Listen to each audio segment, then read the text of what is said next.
찬미 예수님, 말씀을 먹으라 가족 여러분 안녕하십니까? 오늘은 연중 제5주일입니다. 오늘 우리는 복음을 통해 예수님께서 산상에서 하신 그 설교의 내용의 두 번째 이야기를 듣게 됩니다. 세상의 빛과 소금이 되라는 초대의 말씀입니다. 우리의 삶에 조금이라도 말씀이 영향을 미칠 수 있는 그런 시간이 되게 해달라고 함께 기도하면서 이 시간 시작하도록 하겠습니다. 함께 침묵하고 말씀 봉독하겠습니다. 성부와 성자와 성령의 이름으로 아멘.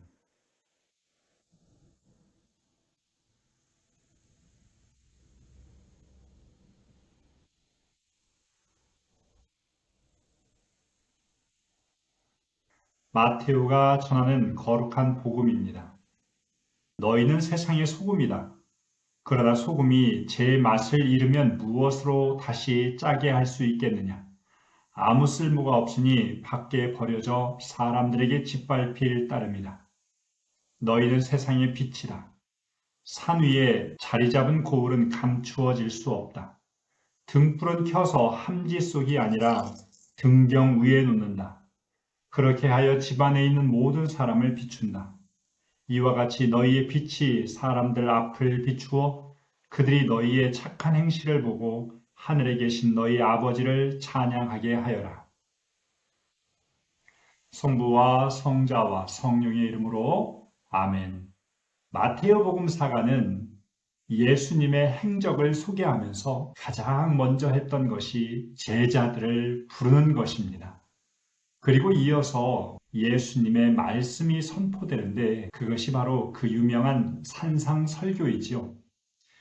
지난주에 우리는 그 산상설교의 첫 번째 부분인 행복선언에 대한 이야기를 들었고 오늘은 두 번째 내용으로 세상의 빛과 소금 그리고 이어지는 또 다른 수많은 말씀들을 듣게 될 것입니다. 오늘 우리에게 들려주는 이 말씀 역시도 산 위에서 하신 내용입니다. 그리고 군중들을 보시고 제자들을 향하여 하신 말씀이라는 것을 우리가 기억할 필요가 있습니다. 오늘 복음의 단락을 한번 구분해 보면 첫 번째 부분은 너희는 세상의 소금이다 라고 하는 부분이고 두 번째 부분은 너희는 세상의 빛이다 하는 부분입니다. 너희는 세상의 소금이다. 너희는 세상의 빛이다. 우리가 인칭대명사에 주목해 볼 필요가 있겠죠. 너희, 여기에서 말하는 너희는 특별히 제자들을 일컫는 말입니다. 그리고 세상의 소금이라는 것. 결코 이 소금의 역할은 자기 자신 안에서만 끝나는 것이 아니라 세상을 위한 역할을 해야 한다는 것. 그것이 강조되고 있습니다. 그런데 바로 이어지는 말씀은 소금이 제 맛을 잃으면 무엇으로 짜게 할 수 있겠냐고 말씀하십니다. 짠맛을 잃은 소금, 과연 무엇으로 그것을 짜게 할 수 있을까요? 불가능하다는 말씀이죠. 아무 쓸모가 없어진다는 것입니다. 한 번도 저는 소금이 짠맛을 잃은 것을 본 적이 없습니다. 그것은 세상에 가장 필요 없는 작은 돌덩어리에 지나지 않겠지요. 그의 처지는 아주 비참해집니다. 성경이 간혹 소개하는 사람들에게 짓밟히게 될 것이라는 것. 가장 하찮은 존재가 된다는 것. 아주 무서운 말이 될 수 있을 것입니다. 이어지는 다음의 말씀은 세상의 빛이라는 표현입니다. 산 위에 자리 잡은 고울은 감추어질 수 없다. 등불은 켜서 함지 속이 아니라 등경 위에 올려놓는다고 이야기합니다. 등불은 함지, 곧 옛날에는 돛박이라고 이야기했는데 돛박은 조금 작은 용기일 수 있는 것 같아요. 함지 역시도 무엇인가를 담는 용기인데 돛박보다는 조금 더 큰 용기라고 볼 수 있습니다. 오늘날로 치면 한 8리터 정도의 그 양을 담을 수 있는 용기라고 보면 될 것 같은데요. 그곳에 조금은 깊으니까 등불을 거기에다가 집어넣으면 전혀 보이지 않겠지요.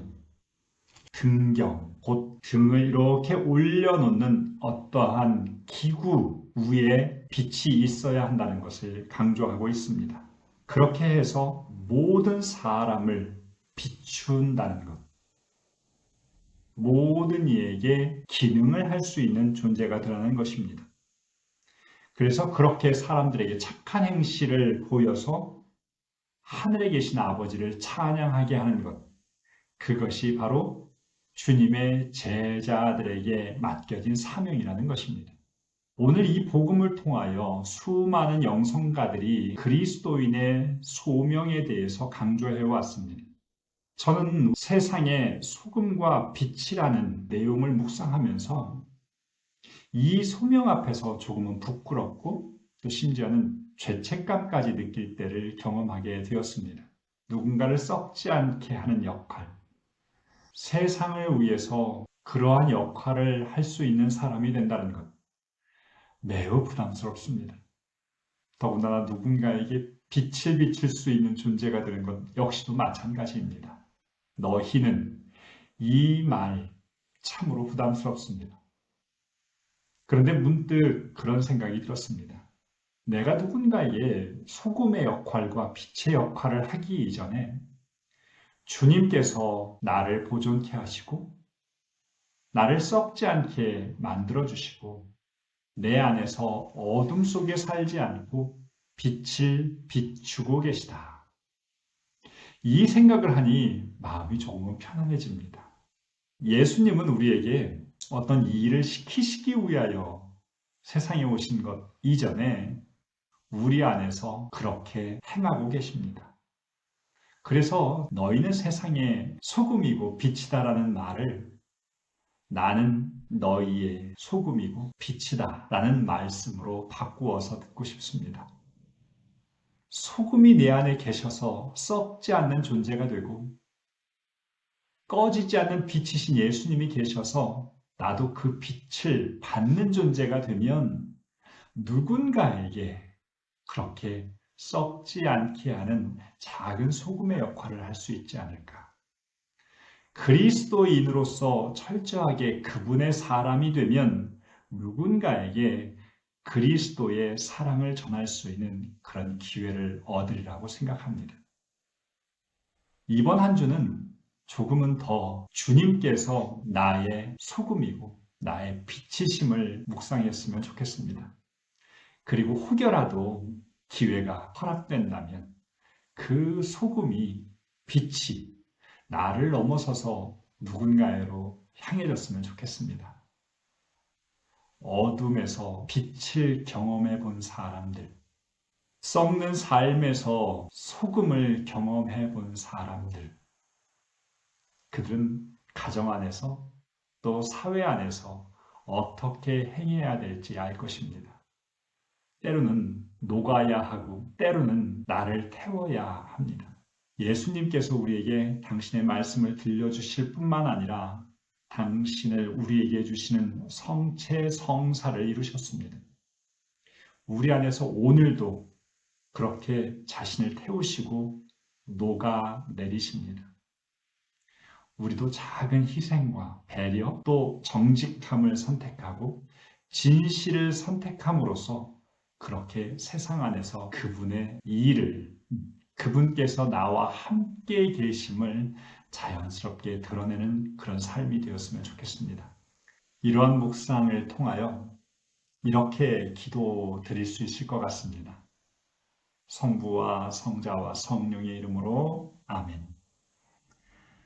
주님, 제가 빛이 되려고 애쓰기 전에 먼저 제 어둠을 비추는 당신의 빛을 보게 하소서. 제가 소금이 되려 애쓰기 이전에 제 삶에 스며들어 저를 보존하시는 당신의 짠맛을 잃지 않게 하소서. 성부와 성자와 성령의 이름으로 아멘. 한 주간 건강히 잘 지내십시오. 감사합니다.